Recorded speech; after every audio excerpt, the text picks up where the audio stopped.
విశ్వబ్రాహ్మణ సమాజానికి వేదిక మీద ఉన్న పెద్దలకి అందరికీ నా నమస్కారం. తెలుగుదేశం పార్టీ బీసీల పార్టీ. ఒక్కటి గుర్తుంచుకోండి, మేము అధికారంలో ఉన్నా ప్రతిపక్షంలో ఉన్నా ఉమా గారిని మీరు చూశారు.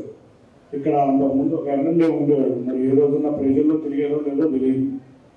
అక్కడి నుంచి ఉమా గారు ఎలక్షన్ అయిపోయిన 4వ రోజు నుంచో 5వ రోజు నుంచో ఆయన ఓడించబడ్డ ఉమా గారు ప్రతినిత్యం ప్రజల వద్ద ఉండి వాళ్ళ సమస్యను తెలుసుకుంటా తనకు చేతనైన విధంగా ఎటువంటి సాయం చేయాలో అటువంటి సాయం చేశారు. మీరు 2014 నుంచి 19 వరకు బోండా ఉమా గారి నాయకత్వంలో, చంద్రబాబు నాయుడు గారి ప్రభుత్వంలో ఎన్నో కార్యక్రమాలు ఈ నియోజకవర్గం చూసింది.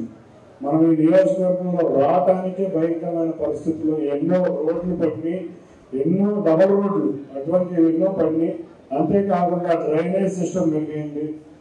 ఇంకా ఎన్నో సంక్షేమ కార్యక్రమాలు వారి సొంత చేతుల మీదుగా కూడా 2009 నుంచి 14 వరకు చేశారు. అటువంటి వ్యక్తి సీఎం రిలీఫ్ ఫండ్ ద్వారా అత్యధికంగా వాడిన వ్యక్తి కూడా మన ఉమా గారు. అంటే ఎవరికి ఏ సమస్య వచ్చినా కూడా సీఎం రిలీఫ్ ఫండ్గా చేయించారు. అటువంటి వ్యక్తుల్ని మనం గెలిపించుకోవాలన్న ఆవశ్యకత ఎంతో ఉంది. మీకు ఈ నియోజకవర్గ అభివృద్ధిలో ప్రతినిత్యం ఆయన ఉంటారని తెలియజేసుకున్నా. వారితో పాటు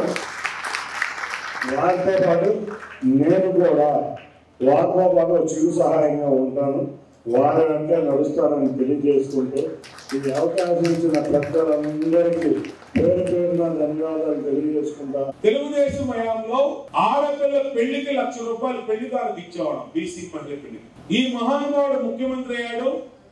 ఇవాళ బీసీల మన ఆడపిల్ల పెళ్లికి ఇచ్చే డబ్బులు దాన్ని కూడా రద్దు చేశాడు.